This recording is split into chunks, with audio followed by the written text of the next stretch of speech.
जय शिवराय. मी भारती पाटील. मी आले बिंदास्त बोलामध्ये. माझ्या मैत्रिणी आल्या होत्या इथे, त्याच्यामुळं मी पण आले. मला आधी वाटलं होतं की काय मुलाखत म्हणजे काय आहे, तर मैत्रिणींनी सांगितले की बाबा आपल्या महिला दिनानिमित्त आपल्या मैत्रिणींसोबत ज्या पण गोष्टी आपण शेअर केलेत एकमेकांना की त्याच्यासाठी आपण बोलायचं आहे, तर मी इथं आले बोलायला. बोलायचं झालं तर स्वतःबद्दल आधी थोडंसं सांगेन मी की मला गाणी ऐकायला आवडतात, गाणी म्हणायला आवडतात, रील्स मी बनवते, परत स्टोरी वगैरे लिहिते, कविता वगैरे लिहिते, ज्युनियर आर्टिस्ट आहे, छोट्या मोठ्या चित्रपटांमध्ये काम केलेलं आहे मी. कदाचित खूप लोकांना माहिती नाही आहे, पण ही ओळख आपण अशा माध्यमातूनच कधीतरी आपण सांगतोय किंवा इथं बिंदास्त बोलामध्ये मला ही बोलण्याची संधी मिळाली. हे झालं माझ्याबद्दल थोडं. तर मी महिलांबद्दल सांगेल की महिलांनी थोडं स्वतःकडं लक्ष दिलं पाहिजे की बाबा 30-35 नंतर आपल्या शरीरामध्ये जे हार्मोन चेंजेस वगैरे होतात, त्याच्यामुळं मेनोपॉज तर महत्त्वाचा विषय आहे. त्याच्यामुळं तर खूप माहिती पण नसते लेडीजला, महिलांना माहितीही नसते की आपल्यासोबत काय होते.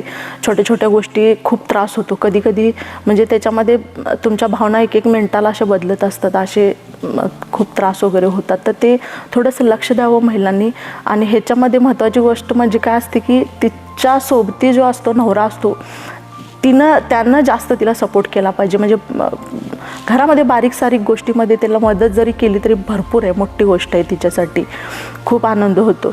आणि तिनं स्वतःला खुश ठेवलं पाहिजे, तिनं स्वतःमध्येच जास्त खुश राहिलं पाहिजे असं मला वाटतं. कारण अपेक्षा करणं आणि अपेक्षा भंग झाली की खूप त्रास होतो. त्याच्यामुळं स्वतःला खुश राहता आलं पाहिजे समाजामध्ये. आणि मुलींबद्दल बोलायचं असेल तर मुली आत्ताच्या जास्त ॲडिक्ट झालेल्या आहेत बाबा. रील्स बनवणे, मोबाईल जास्त वगैरे वापरणे अभ्यासासाठी ठीक आहे, पण त्याच्यासोबतसुद्धा मर्दानी खेळ वगैरे ते पाहिजेच. मर्दानी खेळ खेळले पाहिजेत, ते आपल्या खूप भविष्यासाठी गरजेचे आहेत. आणि खूपच मुलं पण आता हट्टी वगैरे झाले, त्याच्यामुळं ऐकत नाहीत. तरीसुद्धा मुलींना आपण समजावून सांगावं, कारण आत्ताचं बघितलं तर खूप म्हणजे खूप वाईट परिस्थिती आहे की भीती वाटते मुलींना. जरी नुसतं क्लासला जरी पाठवायचं असलं तरी खूप मनात येईपर्यंत आपल्याला खूप असं म्हणजे भीती वाटत असते की व्यवस्थित येऊ दे असं. तर ती भीती नकोच असं म्हणते मी. तर त्याच्यासाठी ह्या खूप गरजेच्या आहेत. जसं काही कराटे, मर्दानी खेळ, आपले छत्रपती शिवाजी महाराजांनी जे आपल्याला शिवकन्येचं हे दिलेलं त्याच्यामध्ये आपण खूप प्रगती अजून करू शकतो. मुलांना आपल्या शिकवू शकतो. मैत्रिणी म्हटलं तर मैत्रीमध्ये खूप आपल्याला चांगलं शिकायला मिळतं. मैत्रिणी माझ्या खूप चांगल्या आहेत. जसं की सुनीताचा एक सरोजिनी मंच आहे, जिथे आम्हाला चांगलं व्यासपीठ मिळवून दिलेलं आहे. तिथं आम्ही अगदी बिंदास्त दंगामस्ती करतो. तसंच मैत्री ग्रुपची भारती आणि प्रभा, तसंच अर्चना, ह्या इतक्या म्हणजे स्वयंबळावर असे इतकं त्यांनी स्वतःचं अस्तित्व निर्माण केलेलं आहे. तसंच प्रत्येक लेडीजनी घर सांभाळून, मुलं सांभाळून, थोडं स्वतःसाठी वेळ देऊन पण आपलं अस्तित्व निर्माण करावं त्यांनी. तसंच ह्या दोन्ही ग्रुपमध्ये मी असते.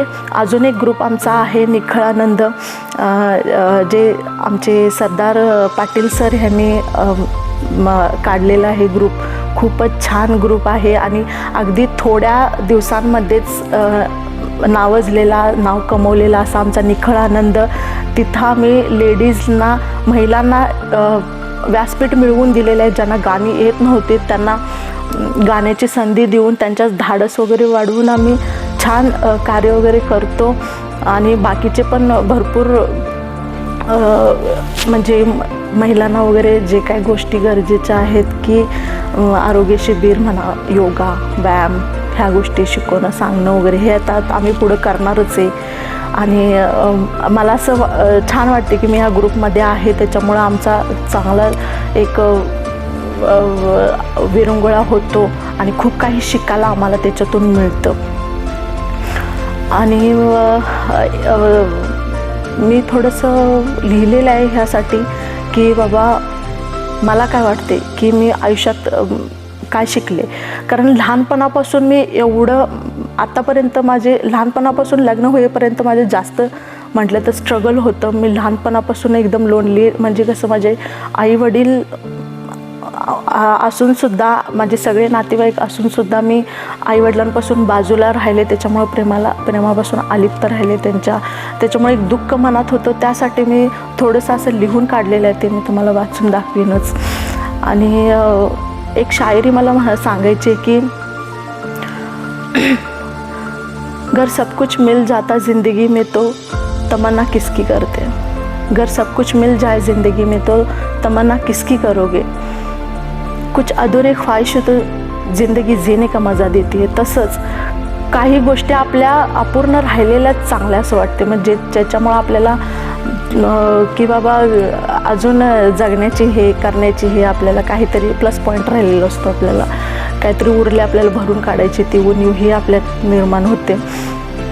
तसं मी थोडंसं तुम्हाला वाचून दाखवते. आता आयुष्य थोडं जगायला सुरू करत आहे. बहीण भावाच्या चुका बाजूला ठेवून त्यांना प्रेम देत आहे. नवरा आणि सासू यांचा त्रास खटकतोय, पण ते थोडं बाजूला ठेवून त्यांना समजावून घेत आहे. मुलांचे रुसवे फुगवे हट्ट सगळे सामावून घेत आहे. मित्र मैत्रिणींचे मान अपमान सगळे बघून मी शिकत आहे. आणि समाजात माणसाने माणसासारखं कसं वागावं तसं माणसासारखं वागत आहे. आता आयुष्य थोडं जगायला सुरुवात करत आहे. तसंच मला बिंदास्त बोला या चॅनलमध्ये सहकार्याने इन्व्हाइट केलं, त्याच्याबद्दल त्यांचे खूप खूप आभार. Thank you so much.